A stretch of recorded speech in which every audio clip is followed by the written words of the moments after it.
విమల త్యాగం. అప్పుడే train Vijayawada railway స్టేషన్లో ఆగింది. అప్పటిదాకా గాఢ నిద్రలో ఉన్న విమల ఒక్కసారి ఉలిక్కిపడుతూ లేచింది. లేచి బ్యాగ్ తీసుకుని రైలు దిగి బయటకు వచ్చింది. బయట అటు ఇటు చూస్తూ తన కోసం ఎవరో వస్తారు అన్నట్లు ఎదురు చూస్తుంది. ఇంతలో రాము వచ్చాడు. రాము ఎవరో కాదు, విమల మేనమామ కొడుకు. తన లగేజ్ తీసుకుని విమలను తనతో తీసుకుని వెళ్తూ ఒక్క మాట మాట్లాడలేదు. అంతా నిశ్శబ్దం. కానీ విమల పటాయిస్తూ మాట్లాడాలా వద్దా అనుకుంటూ తటపటాయిస్తూ ఉండగా ఇంతలో రాము వాళ్ళ ఇల్లు వచ్చింది. విమల లోపలికి వెళ్తూ ఉండగా ఒక వాయిస్ అక్క అంటూ పిలుచుకుంటూ గేట్ వద్దకు వచ్చింది. ఎవరో కాదు, రాము వాళ్ళ భార్య కమల. కమలకు గది చూపిస్తూ అక్క నువ్వు ఫ్రెష్ అవ్వు, ఈలోగా నేను వంట రెడీ చేస్తా, భోజనం చేద్దువు గాని అంది. అలా విమల గదిలోకి వెళ్ళి రెడీ అయ్యి ఉండగా కాసేపు మంచం మీద కూర్చుని ఉండగా ఇలా ఆలోచనలోకి వెళ్ళింది.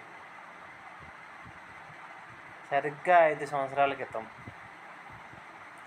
విమల డిగ్రీ ఫైనల్ ఇయర్ ఉండగా తనకు వరుసకు బావ అయిన రామును ప్రేమించింది. రాము కూడా విమలను ప్రేమించాడు. అలా వాళ్ళిద్దరూ ఒకరినొకరు ప్రేమించుకున్నారు. త్వరలో ఇంటిలోని పెద్దలకు చెప్పి ఒప్పించి పెళ్లి చేసుకుందాం అనుకున్నారు. అప్పుడే రాము విజయవాడ హోండా షోరూంలో సేల్స్ ఎగ్జిక్యూటివ్గా చేస్తున్నాడు. కావున ఇంట్లో పెద్దలకు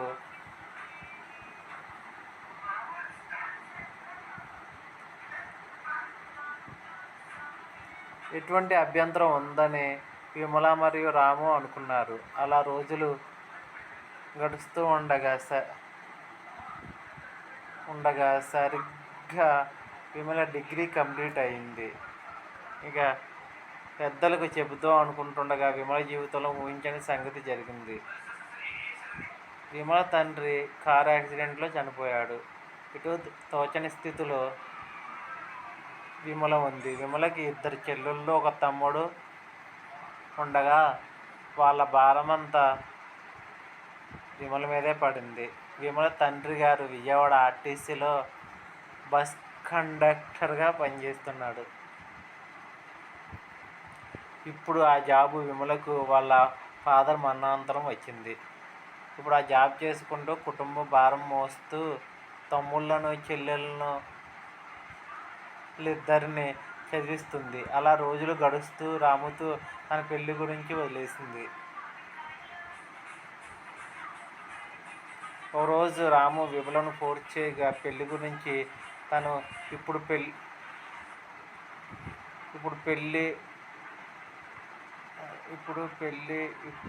పెళ్లి చేసుకోను, ఇంకా టైం ఉంది, ముందు తన తమ్ముడిని చెల్లెలిద్దరిని నిలబెట్టాలి చెప్పింది.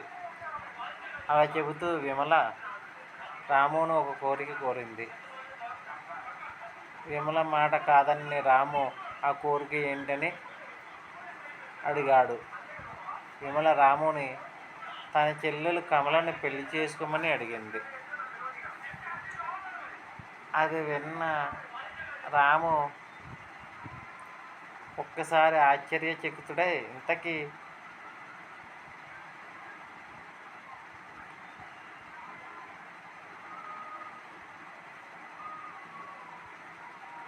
ఎంతకీ ఒప్పుకొని విమల చాలా దీనంగా అర్థిస్తూ బతిమాలింది. చివరికి విమల పరిస్థితిని అర్థం చేసుకుని రాము తన మనసు చంపుకొని పెళ్ళికి ఒప్పుకున్నాడు. అలా రాము కమలల పెళ్ళి అయ్యింది. విమల తన ప్రేమను త్యాగం చేసి కమలకు పెళ్లి చేసింది. విమల తన భార్యను త్యాగం చేసి కమలకు పెళ్లి చేసింది. ఒకసారి విమల ఆలోచనలోంచి బయటకు వచ్చి కమల అక్క అని పిలవగా భోజనంకు వచ్చింది.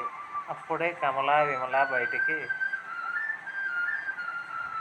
ఇంటికి ఎందుకు వచ్చింది? విమల కమల ఇంటికి ఎందుకు వచ్చింది? రాము కమల మధ్య సంసారం ఎలా ఉంది అని తెలుసుకోవాలంటే నెక్స్ట్ పార్ట్ వరకు వెయిట్ చేయాలి. Please subscribe my channel. అమ్మాయి